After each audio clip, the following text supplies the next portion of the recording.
Hey everyone, Golden Ninja 3000 here again. Today I have another LEGO Avengers set review for you guys. This is set number 76164, Iron Man Hulkbuster versus A.I.M Agent. It has 456 pieces and it costs $40 in the US. It released July 1st. And let's start off by looking at the minifigures. Technically there's 3 exclusive minifigures because the 2 A.I.M agents are like exclusive variants, but really the only exclusive minifigure here is that new comic book style rescue. Here's the Iron Man minifigure for 2020. This figure is based off of his design in the Avengers video game by Square Enix. And he came in one set and was exclusive to it in January 2020. And now he's in every single summer 2020 set. So I don't have a lot to say about this minifigure. He's very common. And you know, he has good detailing. I like the printing on the torso, and I really like the printing on the legs especially. I don't like this helmet design as much as the opening one, especially for this minifigure. I think it just makes his face look really squashed and like flat.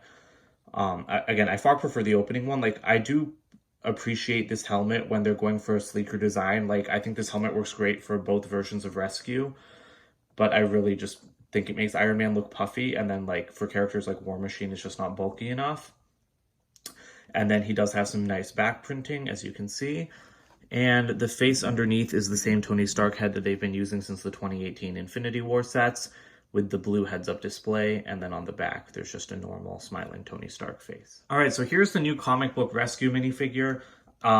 This is definitely the best figure of the set. And for me, this is the best minifigure of the entire 2020 LEGO Avengers sets. I really like the new Black Widow. I really like the new Captain Marvel. But this figure is definitely the best because we've wanted a comic book rescue for quite a while. You know, she's appeared in the LEGO video games, but we've never seen her. And this figure is just so detailed. So you can see that she has brand new torso and leg printing, and she uses the same mask piece as Iron Man. But I think this works a lot better for her, and a lot better for her MCU version, because both versions of Rescue are meant to be like sleeker than Iron Man. I mean, Iron Man's already pretty sleek, but, you know, like Rescue is supposed to be even sleeker. And so I like the look of it. And I like how they got, you know, like the curved like bits of her helmet up there. A new helmet piece like she had in the video games would have been even cooler, but it also would have been a lot bulkier. So I understand why they went with this. You can see that she does have power blasts. I'll demonstrate how those work in just a second. She has back printing as well. And then the face underneath is sadly just the same one for the MCU Rescue. It's that Karina Smith's face from the Pirates of the Caribbean Silent Mary set. And I don't like this. They've reused it on Hermione. It works there. But for Pepper, the face is just way too young. I mean, Pepper is like a 40-year-old woman, and this is the face of a 20-year-old. And then the other thing is that Iron Man and War Machine both have matching heads-up display face prints. And so it really would have been nice for LEGO to make a new face print with Pepper's heads-up display for the Avengers Endgame set, because then they could have used it here as well. So I'm disappointed that it's just another reused face, but I also understand why. And again, with the power blasts, if you don't know how those work, you know, they just attach to a minifigure's hands and then you hit that and they're supposed to shoot off better than that. But I can't really get it right now. All right, let's try again. There, that one worked kind of better. All right, here's one of the A.I.M agents for this set. I actually like this one a lot better than some of the others because of that awesome like gun design. You can see it's just like a normal Alien Conquest like pistol with a bunch of added pieces, including a black candlestick at the end. So I like that design a lot, and then it helps stand him up with this piece. And he's actually also the only A.I.M agent to not have one of those like rebreather pieces attached to his neck. Instead, he has like these goggles, and you can just lift those up to see the face print. Other than that, he's exactly the same, but it's just interesting that he's kind of different and doesn't have the piece that all of the others have. Here's the other A.I.M agent for the set. You can see this is also an exclusive variant with this giant jetpack. A lot of A.I.M agents have jetpacks, and honestly, I think this is one of the worst, just because it's not as built up as the other ones, and it's also like the hardest to stand him up on. He does have a gun piece here. Same minifigure as the rest, so I'm really just going to be looking at the jetpack. There are stickers on it. You can turn these things around. And then these are flick fire missiles, so you know how those work. You just have to push at the end. Like, I used to use flick fire missiles a lot more, like a couple years ago, like 2012 and before. But they don't use them as much now, so it's nice to see them make an appearance. But other than that, that's how he looks from the back, and that's pretty much it for this minifigure. All right, so here's the set itself, and right off the bat, let's talk about the elephant in the room, which is the giant pancake head. Now, I know a lot of people really hate it because they use such like a flat, large dish piece right here. But you know what? Like, it is comic accurate, and you know, everyone's always talking about accuracy, and yet, like, they're complaining about like the flat head. And I mean, yeah, it looks really stupid from some angles, but that's how it is in the comics. And, you know, this entire thing, as you can see, is meant to be leaning forward like this. It's meant to have like a ball-shaped cockpit that's like leaning forward. So I get why they chose that piece, and I really don't think it looks that bad. It definitely looks the worst from like, if you're looking at it like straight on, then you like can't see a head at all and you just see the chest. But it's really not too bad. So what I'm going to do first is like take a look at all of like the details of the set, and then I'm going to go into the articulation. So you can open the head like that, and here's the cockpit. You have a little stickered piece for Iron Man, and you can see, I believe that is a picture of Rescue on there on that sticker. And so let me grab Iron Man so I can show you guys how he sits in the cockpit. It is kind of deep, so you can fold him up and then put him in there, but it will force his arms like all the way up. So I do think that's a little bit awkward that the cockpit is so deep. But yep, and then that just goes right in there. You can see there's a bunch of stickers. So the head and this piece actually are both prints. Everything else is a sticker. So these are stickers, those are stickers right here. Those are also stickers. But I mean, I really like the way that this thing was built up. So I especially like the arms. You know, I've kind of realized as I built this, and I built like the golden mech from Ninjago Legacy, I feel like I'm getting really tired of Lego mechs. And I know that that's like something that a lot of people have felt, but I don't know, like even building them is getting a little bit tiring. But this one kept it interesting, and I really appreciated that. So I like, you know, how it's got like more armor on the shoulders and on the hands than previous Hulkbusters. Sadly, I don't have my other Hulkbusters to compare this to because they're all dismantled right now.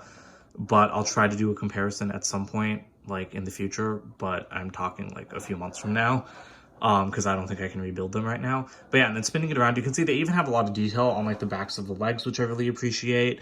And you know, they've even used like inverted, like curved, like slopes here. And so I like that. Like it looks good from the back. It's covered up. You're not just seeing the backs of studs, and it's not as ugly as most Lego mechs are from the back. Now, actually, I have no idea what these clips are even for. Like, I guess they could be for accessories, but I mean, the only accessories are Rescue's power blasts, and it's not like you're gonna really attach a power blast there. I mean, you can, but it looks a little bit weird. So yeah, I don't know what those clips are for, but it's nice that they're there.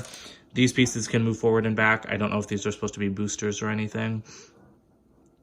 And then the last thing I have to talk about this thing before we get into the articulation is that you do have a little turret up here for Rescue. So the way that that works, let me just grab the Rescue minifigure, is that you can just sit her down, and then she'll fit right into that seat there, and then she has like a little like targeting thing, and then, you know, these are the spring-loaded shooters, so just push them down and then you lose them forever. But what I hate about this is that it comes out so easily. So it's only attached with like one of these like round pieces onto one of these round pieces, and it's very loose. It comes off like the second you touch it, sometimes even when you're not touching it. And it's designed that way because you can put it on either shoulder. But I really, really wish that Lego had just made like a stronger design, like using a regular 2x2 turntable, and kept it on one shoulder, because like it falls off so often, it's pretty useless. So that's kind of irritating, but let's move into the articulation on this thing. Okay, so it's got pretty much the standard stuff. You know, like the arms can move, you can move like the elbows there. So I like that, you know, there's like two different planes of movement there. Fingers can move all around, so like the thumb opens, these guys open, and there actually are repulsors on the hands, which are nice to see, because, you know, other Hulkbusters have tried having repulsors, but I think these definitely look the best. Now, if you want to grab a minifigure, it might not be as convenient, but these are just attached with a clip, so you can just pull them out, and then it's pretty easy to grab minifigures. And then these, what would you call them, like armor, shoulder, like pauldrons, these can move up and down. So that's nice, because then you can like have one arm that has like a straighter like pauldron if you want to put Rescue on there, and then the other arm can be doing whatever you want it to. And yeah, like I said, everything's very nicely detailed, everything's very nicely covered up. I do like the combination of the red and the dark red. I think it looks pretty good. Now the legs, you can see the entire thing's leaning forward because that's how this Hulkbuster is designed, but you can like bring them up. So there is it standing up, so it's not as hunched over. And again, here the head does start looking awkward, but again, it's designed to be hunched forward. And so there is like ankle articulation, but not a lot. You can kind of move it forward and back a little bit, but you can't really move it side to side or anything.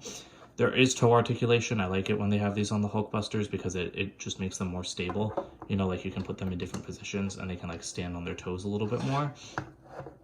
There are no knees as with most Lego mechs, but I think that like there's a lot of different connections in here. So if you wanted to make knees, I think you just need to like break a connection because of the way it's constructed, and then you can kind of get knees.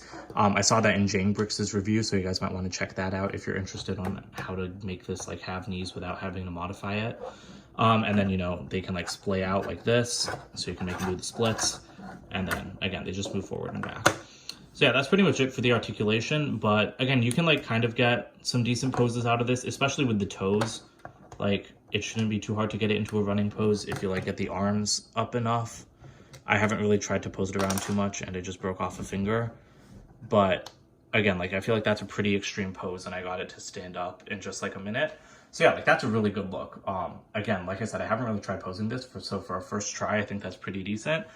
But yeah, a lot of articulation, a lot of good detailing. I think that it's a very well designed mech.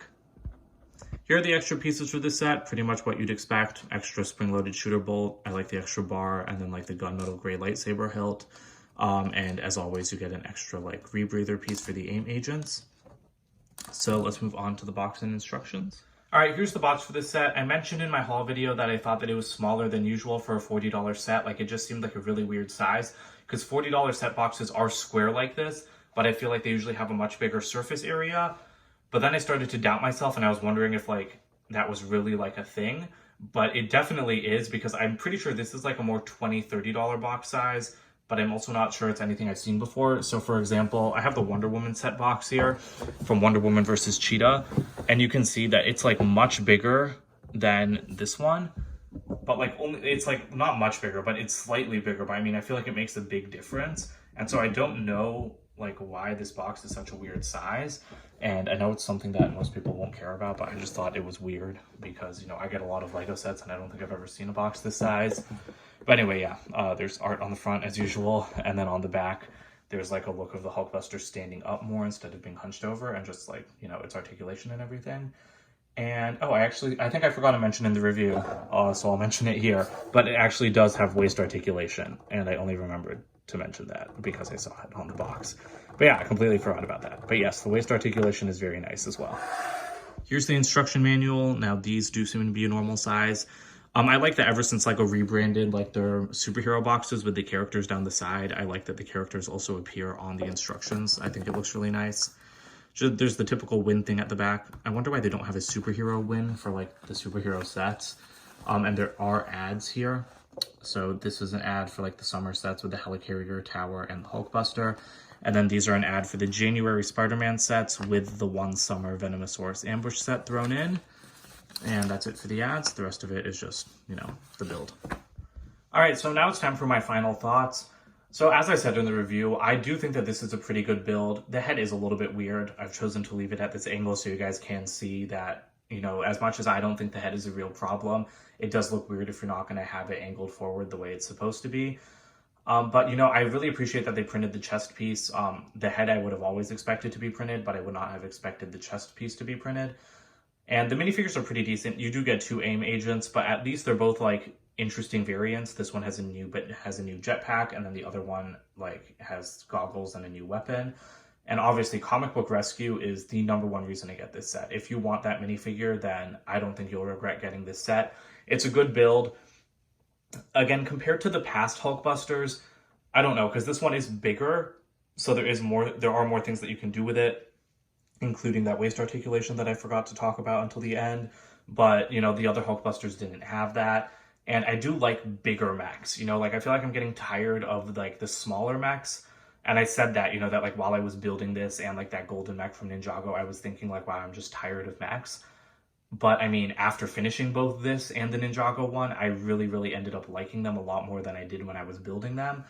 And, you know, like Monkey King has like the great giant mechs. So I feel like this is better than the past Hulkbusters because it is bigger, and so like there is just more detail and there is more articulation, and I really appreciate that. Now the only thing I absolutely hate about this set is this thing with rescue. Like again, you touch it and it falls off. It cannot stay on there at all, and it's not like it would have been difficult to make a stronger connection. So I really wish that they had made the stronger connection, because I don't think this turret falling off every 30 seconds is worth like being able to put it on the other arm, because it's also just going to fall off that other arm after a second. So yeah, that's it for this review. Again, for $40, it feels like a little bit high. Like 35 might have been better, but 30 feels too low. So yeah, for $40, it's not bad. And again, I think that rescue minifigure more than makes up for like that little $5 difference. But yeah, that's it for this review. Please comment, like, and subscribe, and I'll see you guys later. Bye for now.